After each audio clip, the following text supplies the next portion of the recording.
ভাই একটা 125 সিসির বাইকে আপনি গিয়ার ইন্ডিকেটর পাচ্ছেন, এর থেকে আপনি আর বেটার কি আশা করতেছেন? বাংলাদেশের অনেক সেরা নামি দামি ব্র্যান্ডের 150 বা তার বেশি সিসির বাইকেও অনেক সময় দেখা যাচ্ছে যে গিয়ার ইন্ডিকেটর দেয় না। আর এই বাইকটাতে একটা অ্যাডিশনাল বা স্পেশাল ফিচার হচ্ছে side stand engine cut off switch. আসসালামু আলাইকুম। অনেকেরই একটা কমন জিজ্ঞাসা ছিল যে আমি কেন 150 সিসির নিচের বাইকগুলো নিয়ে রিভিউ তৈরি করি না। এজন্য আমি আসলে ঠিক করেছি এখন থেকে যেগুলো একটু কম সিসির বাইক সেগুলো নিয়েও রিভিউ তৈরি করা শুরু করব। তো তারই প্রেক্ষিতে আজকে আমরা যে বাইকটা নিয়ে কথা বলতেছি এই বাইকটা হচ্ছে 125 সিসির একটি বাইক। তো এই বাইকটার নাম হচ্ছে হোন্ডা এসপি 125। যদিও এই বাইকটার নতুন কিছু আপডেটেড গ্রাফিক্সওয়ালা বাইক নেমেছে, বাট এটা হচ্ছে মানে এই লাস্ট আপডেটের আগের আপডেটের যে গ্রাফিক্সের বাইক সেটা। তো যাই হোক, গ্রাফিক্স আলাদা হইলেও বাইকের পারফরমেন্স থেকে শুরু করে বাকি সব কিছু সেমই আছে, জাস্ট শুধু স্টিকার গ্রাফিক্সের কিছু চেঞ্জেস আমরা লক্ষ্য করতে পারতেছি। এই বাইকটার ইঞ্জিন পারফরমেন্স বা ইঞ্জিন স্পেসিফিকেশনস এসব আপনারা হয়তো অলরেডি অনেকেই জেনে গেছেন, যেহেতু বাইকটা অনেক আগে লঞ্চ হয়েছে। তবু আমি শর্টকাটে একবার করে এই স্পেসিফিকেশনসগুলো যদি আপনাদের মাঝে এক্সপ্লেন করি। শুরুতেই বাইকটার ডিজাইনের কথা যদি বলি, বাইকটা সামন থেকে দেখতে যথেষ্ট অ্যাট্রাকটিভ লাগে, একটা রোবোটিক একটা ভাইব দেয় অনেকটাই। অ্যান্ড হোন্ডার বাইকগুলো কিন্তু এরকমই ভাই। আপনি যদি হোন্ডা হর্নেটের দিকে তাকান তাহলেও দেখবেন একটা রোবোটিক একটা ভাইব আসে। এটা হচ্ছে এসপি 125। এটা দেখতেও কিছুটা হলেও এরকমটাই ভাইব আসে। সামনে থেকে লুকস অ্যান্ড ডিজাইন যথেষ্ট অ্যাট্রাকটিভ, যথেষ্ট স্টানিং, অ্যান্ড সাইড থেকেও কিন্তু একটা কমিউটার বাইক হিসেবে যথেষ্ট অ্যাট্রাকটিভই লাগতেছে। সামন থেকে এই হেডলাইটটা দেখতেও যথেষ্ট সুন্দর। এই হেডলাইটের যে দুইটি ল্যাম্প ইউজ করা হয়েছে দুইটাই কিন্তু এলইডি। সাইডে ইন্ডিকেটরগুলো হ্যালোজেন, অ্যান্ড টেইল লাইটটাও হ্যালোজেন, ইন্ডিকেটরও অ্যাজ ইউজুয়াল হ্যালোজেন। তো এই হচ্ছে বাইকটার ওভারঅল লুক। এখান থেকে ট্যাঙ্কটা দেখতে যথেষ্ট বাল্কি একটা সাইজ লাগে, যদিও এত বাল্কি একটা সাইজ হলেও ফুয়েল মাত্র 11 লিটার আটে এই ফুয়েল ট্যাঙ্কটাতে। এই হচ্ছে মোটামুটি ডিজাইনের আউটলুক। এবার যদি আমি একটু টেকনিক্যালি স্পেসিফিকেশনসগুলো আপনাদের সাথে শেয়ার করি। শুরুতেই আমি যদি বাইকটার ইঞ্জিনের কথা বলি, এই বাইকটাতে ব্যবহার করা হয়েছে 125 সিসির 4 stroke single cylinder air cooled একটা ইঞ্জিন। মানে অ্যাজ ইউজুয়াল 125 সিসি একটা বাইক হিসেবে এটা এয়ার কুলড ইঞ্জিন হবে, এটা খুব স্বাভাবিক একটা ব্যাপার। এই ইঞ্জিনটা ম্যাক্স পাওয়ার প্রডিউস করতে পারে 10.65 বিএইচপি অ্যাট 7500 আরপিএম। আরেকটা ব্যাপার, এই বাইকটার ম্যাক্সিমাম টর্ক উৎপন্ন করতে পারে 10.9 নিউটন মিটার। অ্যান্ড এই বাইকটা ফুয়েল সাপ্লাই করে এফআই সিস্টেমে। অ্যান্ড হোন্ডা যেটাকে বলতেছে পিজিএমএফআই। পিজিএমএফআইটা হচ্ছে কি প্রোগ্রামেটিভ এফআই। এফআই সিস্টেমটা প্রোগ্রামেটিভ করে অনেকটাই। মানে আপনি কিভাবে বাইকটা রাইড করবেন সেই রাইডিং যে আপনার স্টাইল, সেই স্টাইলটা ইজিও বোঝার চেষ্টা করবে, অ্যান্ড বোঝার চেষ্টা করে ঠিক সেভাবেই ফুয়েল ডেলিভারি করবে। আপনি যদি অনেক রাফ রাইড করেন তাহলে আপনার ওই রাফ রাইড অনুযায়ী ফুয়েল ডেলিভারি করবে। আবার যদি আপনি অনেক কমিউটিং স্পিডে রাইড করেন তাহলে আপনার ওই পিজিএমএফআইটা ওই কমিউটিং স্টাইলেই ফুয়েল ডেলিভারি করবে। যাই হোক, পিজিএমএফআই এটা হোন্ডারই একটা টেকনোলজি। এই সেম টেকনোলজি তারা হর্নেটে দিয়েছে, তারপর আরও অন্যান্য সিসির বাইকগুলোতেও কিন্তু দিয়েছে। ট্রান্সমিশন সিস্টেম হিসেবে ইউজ করা হয়েছে এখানে 5 স্পিডের একটি গিয়ার বক্স। অ্যান্ড এই হচ্ছে গিয়ার লিভারটা একটু আগের মডেলের মতোই, মানে দুইটা লিভারই আছে। আপনি খুব ইজিলি এখানে পা রেখে আরামসে গিয়ারগুলো চেঞ্জ করতে পারবেন, জুতা নষ্ট হওয়ার কোনো ভয় নাই আসলে। অ্যান্ড আরেকটা জিনিস, সেটা হচ্ছে 150 সিসির মতোই এই বাইকটার গিয়ার একটা সামনে, বাকিগুলো সব পেছনে। আপনি চাইলে পেছনে এটাতে প্রেস না করে আপনি এটাও মানে পা দিয়ে উপর দিকে উঠাইতে পারবেন, সেম কাজ। তবে যেটাতে যে কমফোর্টেবল সেটা সে ইউজ করলেই এনাফ। এরপর সাসপেনশনের কথা যদি বলি, এই বাইকটার ফ্রন্টে ইউজ করা হয়েছে টেলিস্কোপিক ফর্কগুলো একেবারে মোটাও না, যথেষ্ট চিকনই লেগেছে আমার কাছে। অ্যান্ড 125 সিসির একটা বাইক হিসেবে এই ফর্কের যে সাইজ এটা মেনে নেওয়া যায়। অ্যান্ড চিকন হইলেও সাসপেনশন খুব ভালোই খেলে। আমি এতক্ষণ রাইডিং এক্সপিরিয়েন্সে যা বুঝলাম সেটা আপনাদের সাথে শেয়ার করতেছি। যথেষ্ট ভালো ফিডব্যাক পাইছি আমি সাসপেনশন হিসেবে। অ্যান্ড পিছনে ইউজ করা হয়েছে স্প্রিং লোডেড হাইড্রোলিক সাসপেনশন। এটা দুই পাশেই আছে, এপাশে অ্যান্ড এপাশে। আমি পিলিয়ন নিয়ে অ্যান্ড পিলিয়ন ছাড়া দুইভাবেই রাইড করেছি। সাসপেনশন ফিডব্যাক যথেষ্ট ভালো। আর এই ধরনের ডাবল যে স্প্রিং সাসপেনশনগুলো আছে, এই সাসপেনশনগুলো কিন্তু অনেক ভালো ফিডব্যাক দেয়। এটা অ্যাজ ইউজুয়াল আমি পালসার রাইড করেছি, সেটাতেও আমি যথেষ্ট ভালো ফিডব্যাক পাই এই স্প্রিং সাসপেনশনগুলো থেকে। এরপর টায়ারের কথা যদি বলি, এই বাইকটাতে ইউজ করা হয়েছে ফ্রন্টে ইউজ করা হয়েছে 80/100/18 সেকশনের একটি টায়ার, অর্থাৎ রিমের সাইজ হচ্ছে 18 ইঞ্চি, টায়ারের যে সাইজ সেটা হচ্ছে 80/100। অ্যান্ড রেয়ার ইউজ করা হয়েছে 100/80 সেকশনের একটি টায়ার। টায়ারের সাইজগুলো একটু চিকন, এর পেছনের কারণ হচ্ছে এটা 125 সিসির একটা বাইক। মাইলেজের কথা চিন্তা করে এই বাইকগুলো কিন্তু তৈরি করা হয়েছে। আর মাইলেজ যখন আপনি প্রায়োরিটি দেবেন তখন টায়ার সাইজ আপনাকে চিকন করতেই হবে। সো এগুলো আসলে মেনে নিতেই হবে আমাদের। ব্রেকিংয়ের কথা যদি বলি, এই বাইকটার ফ্রন্টে ব্যবহার করা হয়েছে 240 মিলিমিটারের disc brake with single piston caliper. এখানে আসলে সিঙ্গেল পিস্টন ক্যালিপার ইউজ করা হয়েছে। এবং রেয়ারে ইউজ করা হয়েছে ড্রাম ব্রেক। আর এই বাইকটাতে ব্রেকিং টেকনোলজি হিসেবে ইউজ করা হয়েছে সিবিএস, মানে কম্বাইন্ড ব্রেকিং সিস্টেম। অর্থাৎ আপনি পেছনের ব্রেকও যদি চাপেন তাহলে অটোমেটিকলি আপনার বাইকের সামনের ব্রেকও একটা নির্দিষ্ট পার্সেন্টেজে সামনের ব্রেকটাও করবে বাইক অটোমেটিকলি। এটাই হচ্ছে সিবিএস, মানে কম্বাইন্ড ব্রেকিং সিস্টেম। লাইটিংয়ের কথা যদি বলি, এই বাইকটাতে ইউজ করা হয়েছে এলইডি হেডল্যাম্প, লোয়ার বিম আপার বিম দুইটাই এলইডি। মোটামুটি ভালোই ভিজিবিলিটি পাওয়া যায়। তারপরেও আপনার যদি এক্সট্রা ভিজিবিলিটির প্রয়োজন হয় তাহলে আপনি এক্সট্রা করে ফগ লাইট আসলে ইনস্টল করতেই হবে। আসলে বর্তমানে যে অবস্থা, বাস ট্রাকের মাঝখানে যখন আপনি রাইড করবেন তখন আসলে এই স্টক হেডলাইট দিয়ে আপনার কিছুই হবে না। That's why after market fog light আপনাকে ইনস্টল করতেই হবে, যার কারণে এই বাইকটাতে ইনস্টল করা হয়েছে। শুধুমাত্র এই ফ্রন্ট লাইটটাই এলইডি ইউজ করা হয়েছে, বাদবাকি সব কিছু হ্যালোজেন ইউজ করা হয়েছে। এই যেমন ইন্ডিকেটরস, টেইল ল্যাম্প অ্যান্ড পিছনের ইন্ডিকেটরস, এভরিথিং এখানে হ্যালোজেনই ইউজ করা হয়েছে। আর বাইকটাতে ব্যবহার করেছে একটা সিঙ্গেল সিটটা কিন্তু যথেষ্ট কমফোর্টেবল। আমি হাত দিয়ে চাপ দিচ্ছি, আপনারা হয়তো বা দেখেই বুঝতে পারতেছেন কতটা সফট, অ্যান্ড এতটা সফট হলে কতটা কমফোর্টেবল হতে পারে সেটা আপনারাই বুঝে নেন। অ্যান্ড পিলনের সিটটাও যথেষ্ট ওয়াইড। এই সিটটাতে আপনি ইজিলি টোটাল 3 জন খুবই আরামসে বসতে পারবেন। হ্যাঁ, যদিও 3 জন আসলে নিয়মের বাহিরে, তারপরে অনেক সময় দেখা যাচ্ছে যে 3 জন উঠতে হয় বিশেষ প্রয়োজনে, যদি প্রয়োজন পড়ে তখন আসলে 3 জন আপনারা খুব কমফোর্টেবলি বসতে পারবেন। এই বাইকটার গ্রাউন্ড ক্লিয়ারেন্স হচ্ছে 160 মিলিমিটার, যেটা আমাদের অ্যাজ ইউজুয়াল রোড কন্ডিশন অনুযায়ী যথেষ্ট ভালো। 160 বা 165 এরকম গ্রাউন্ড ক্লিয়ারেন্স থাকলে বাংলাদেশের সব ধরনের রাস্তাতেই আপনি রাইড করতে পারবেন। মোটামুটি সব ধরনের স্পিড ব্রেকারে আপনি পার হতে পারবেন। অ্যান্ড বাইকটার ওয়েট হচ্ছে টোটাল 116 কেজি। তো এই তো গেল ওভারঅল স্পেসিফিকেশনস। এখন চলুন বাইকটা আমরা একটু রাইড করি অ্যান্ড বাইকটার পারফরমেন্স বোঝার চেষ্টা করি। বিসমিল্লাহির রহমানির রহিম। তো এই হচ্ছে ড্যাশবোর্ড, অ্যান্ড হ্যান্ডেলবারটা যথেষ্ট আপরাইট, আপনি ধরে কমফোর্টেবলি ফিল করবেন। আর এই হচ্ছে মিররগুলোর দেখতে অনেকটা হর্নেটের মিররের মতোই, তবে মিররগুলোর ভিজিবিলিটি আমার কাছে একটু কম লেগেছে, জানি না কেন। যাই হোক, এরপর সুইচগুলোর কথা যদি বলি, সুইচগুলোর কোয়ালিটি যথেষ্ট ভালো। আর ইঞ্জিন স্টার্টের এই মেথডটার কথা যদি বলি, ওপরে দিলে অফ, তারপর নিচে দিয়ে আমরা যদি একটা প্রেস করি তাহলে ইঞ্জিনটা অন হবে। এটা হচ্ছে ইঞ্জিন অন করার মেথড। বাইকটার সিট হাইট হচ্ছে 790 মিলিমিটার, অ্যান্ড আপনার হাইট যদি 5 ফুট 1 বা 2 ইঞ্চি হয় তাহলে আপনি বাইকটা রাইড করতে পারবেন। আমি হচ্ছি 5 ফিট 5 ইঞ্চি। আমার আসলে পায়ের পাতা একেবারে মাটিতে থাকেনি, হাফ পর্যন্ত মাটিতে থাকতেছে। তবে যাই হোক, যথেষ্ট কন্ট্রোল করা যাবে, এতটুকু পরিমাণ আমার পা মাটিতে পৌঁছেছে। অ্যান্ড এটা হচ্ছে চাবি।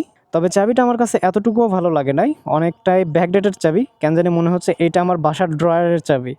যাই হোক, হোন্ডা চাবিটা একটু হলেও আপগ্রেড করতে পারতো, বা একটু আপগ্রেড চাবি দিলে আমাদেরই ভালো লাগে। একটা চাবি হোল্ড করে যদি আমাদের ফিলই না আসে একটা বাইকের চাবি, তাহলে ব্যাপারটা কেমন একটা হয়ে গেল না। অ্যান্ড বাইকের ইগনিশন দিতে হয় এখান থেকে, মানে ইগনিশন না, সরি, কি ইনসার্ট করতে হয় এই জায়গায়। অ্যান্ড কি ইনসার্ট করে এরকম একটা অ্যানিমেশনের মাধ্যমে আপনার মিটারটি অন হবে। অ্যান্ড এই মিটারটিতে ভাই প্রয়োজনীয় যত ধরনের ইনফরমেশন লাগে মোটামুটি সব ধরনের ইনফরমেশনই দেখতে পারবেন। অ্যান্ড মিটারটা অপারেট করার জন্য দুইটা বাটন দেওয়া হয়েছে, যেটার মাধ্যমে আপনার ওডোমিটার, ট্রিপ মিটার এগুলো সেট করতে পারবেন। অ্যান্ড মিটারটা কিন্তু 125 সেগমেন্টের একটা বাইক হিসেবেও যথেষ্ট বড় সড়োই দিয়েছে। এখানে আপনার ইউজফুল যত ধরনের ইনফরমেশন দরকার হয় সব কিছুই দেখতে পারবেন। অ্যান্ড সবচেয়ে স্পেশাল যে জিনিসটা আমার কাছে লেগেছে সেটা হচ্ছে গিয়ার ইন্ডিকেটর। ভাই, একটা 125 সিসির বাইকে আপনি গিয়ার ইন্ডিকেটর পাচ্ছেন, এর থেকে আপনি আর বেটার কি আশা করতেছেন? বাংলাদেশের অনেক সেরা নামি দামি ব্র্যান্ডের 150 বা তার বেশি সিসির বাইকেও অনেক সময় দেখা যাচ্ছে যে গিয়ার ইন্ডিকেটর দেয় না, সেখানে আপনি 125 সিসির একটা বাইকে গিয়ার ইন্ডিকেটর পাচ্ছেন। এই ফিচারটা আমাকে সত্যি অনেক অবাক করেছে। এছাড়াও মিটারে আমরা টাইম দেখতে পারবো, তারপর আপনার অ্যাভারেজ ফুয়েল কত কাটতেছে সেটা দেখতে পারবেন। যেমন এই বাইকের ওনার রাফিউল ভাই 57.5 কিলোমিটার পার লিটার মাইলেজ পাচ্ছেন। তো ভাইকে আমি জিজ্ঞেস করেছিলাম, ভাই মাইলেজ কীরকম পান? ভাই বলেছে অ্যাভারেজ 55-56 মাইলেজ পায়, রাফ টানলেও মোটামুটি ওই রকমই পায়। তো যাই হোক, এরপর স্পিডোমিটারের ফন্টগুলো যথেষ্ট বড় আছে, খুব ভালোই ভিজিবিলিটি দেবে, চোখে পড়বে। অ্যান্ড এই পাশে হচ্ছে ফুয়েল গ্যাজ। এই তো মোটামুটি আর কি চাই। আরপিএম মিটার, যাই হোক আরপিএম মিটার কোথা থেকে দেখে সেটা আমার জানা নাই, বা আদৌ দেখা যায় কি না সেটাও আমি জানি না। হাওয়েভার, এই হচ্ছে মিটারের ব্যাপার স্যাপার। আর এই বাইকটাতে একটা অ্যাডিশনাল বা স্পেশাল ফিচার হচ্ছে side stand engine cut off switch. অর্থাৎ সাইড স্ট্যান্ড উঠাইতে যদি আপনি ভুলে যান তাহলে কিন্তু বাইকের স্টার্ট অন হবে না। যাই হোক, অ্যাডিশনাল এই ফিচারটা অনেক হায়ার সিসি বাইকগুলোতে দেয়, আবার অনেক 150 সিসি বা এর ওপরের সিসির বাইকগুলোতে দেয় না। 125 সিসির একটা বাইকে দিয়ে রেখেছে, যেটা আমার কাছে অনেকটা স্পেশাল লেগেছে। এই বাইকের ফুয়েল ট্যাঙ্কের এই ক্যাপটার একটা ব্যাপার আছে, সেটা হচ্ছে এই যে দেখুন, ফুয়েল ট্যাঙ্কের এই ক্যাপটা কিন্তু আমাদের হাতে উঠে আসতেছে। এই জিনিসটা আসলে একটু প্রবলেমেটিক। অনেক সময় ফুয়েল নিতে গেলে আপনারা যে প্রবলেমটাতে পড়বেন, ফুয়েল নেওয়ার টাইমে এই জিনিসটা আপনাকে হাতে রাখতে হবে। এখন আপনি যদি টাকা বের করতে চান, অত সহজে টাকাটা বের করতে পারবেন না, মানে আপনাকে একটু হলেও প্যারা খেতে হবে ফুয়েল নেওয়ার টাইমে। তো যাই হোক, যে কোনো বাইকে আমি মনে করি ফুয়েল ট্যাঙ্কের এই ক্যাপটা এইখানে পার্মানেন্ট লেগে থাকবে এরকম করা উচিত। কারণ কি, টাকা বের করতে অসুবিধা হয়, আর এই জিনিসটা হাতে ধরে থাকে কেমন একটা অড দেখায় না?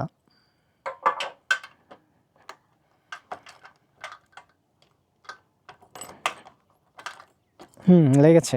অথচ এটা যদি একটা ক্লিপ থাকতো, মানে ক্লিপ না কবজা যেটাই হোক না কেন, সেটা যদি থাকতো তাহলে খুব ইজিলি কিন্তু আমি জিনিসটা হ্যান্ডেল করতে পারতাম। যাই হোক, এই জিনিসটা আমার কাছে একটু হলেও প্রবলেমেটিক মনে হয়, তাই আপনাদের সাথে শেয়ার করলাম। এখন চলুন রাইড করা যাক। অ্যান্ড মিটারটা কিন্তু ফুললি ডিজিটাল, কোনো অ্যানালগের ব্যাপার স্যাপার নেই এখানে, ফুললি ডিজিটাল সব কিছু। এই হচ্ছে স্টার্টিং মেথড। প্রথমে আপনাকে এরকম সুইচটা নিচ দিকে দিতে হবে, তারপর এখানে প্রেস করে ধরে থাকতে হবে। খুবই সাইলেন্টলি কিন্তু বাইকটা স্টার্ট হয়ে যায়, মানে স্টার্টিং মোটরের যে একটা সাউন্ড হবে সে সাউন্ডটাও হয় না, বাইকটা জাস্ট স্টার্ট হয়ে যায়। অ্যান্ড এই হচ্ছে এক্সস্টের সাউন্ড।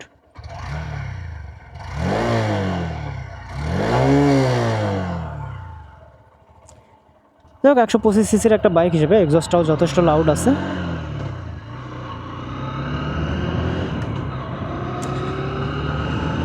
125 সিসি একটা বাইক হইলেও এটা আপনাকে 125 সিসি বাইক ফিল অতটাও করতে দেবে না, কারণ রেডি পিক আপ কিন্তু যথেষ্ট ভালো পাচ্ছি আমি। অ্যান্ড এই বাইকটার হচ্ছে পাওয়ার হচ্ছে 10.65 বিএইচপি। 10.6 বিএইচপি, যাই হোক 125 সিসি বাইক হিসেবে খারাপ না, যেটা আমাকে যথেষ্ট ভালো পাওয়ারই ডেলিভারি করতেছে। টার্নিং রেডিয়াসও যথেষ্ট ভালো। আপনি অনেক ছোট রাস্তাতেও ইউটার্ন নিতে পারবেন, মানে একদম সাইকেলের মতো আপনি অনেক বড় সড়ো রেডিয়াসে হ্যান্ডেলটা ঘোরাইতে পারবেন। খুব ইজিলি কিন্তু গতি উঠে যায়, 70-80 আপনার ইজিলি উঠে যাবে। আর বাংলাদেশের ম্যাক্সিমাম স্পিড লিমিটই হচ্ছে 80।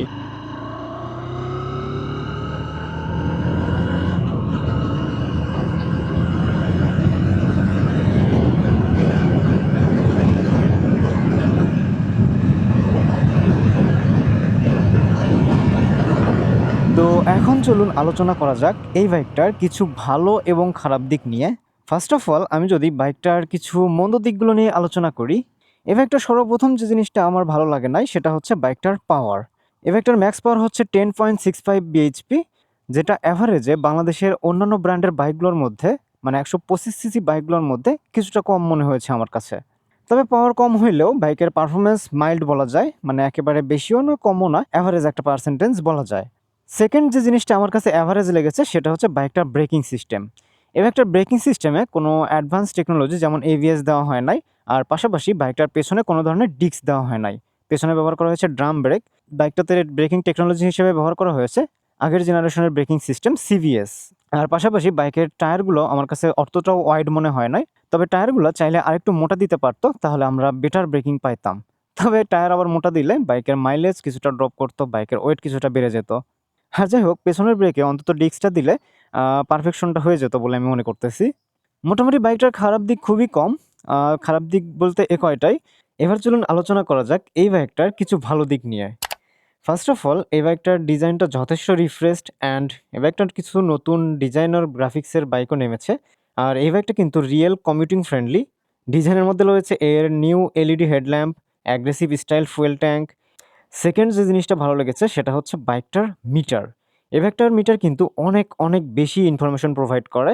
আর সবচেয়ে বেশি যে জিনিসটা আমার কাছে ভালো লেগেছে সেটা হচ্ছে 125 সিসির একটা বাইক হলেও এই বাইকটা আমাদেরকে গিয়ার ইন্ডিকেটর দেখাচ্ছে।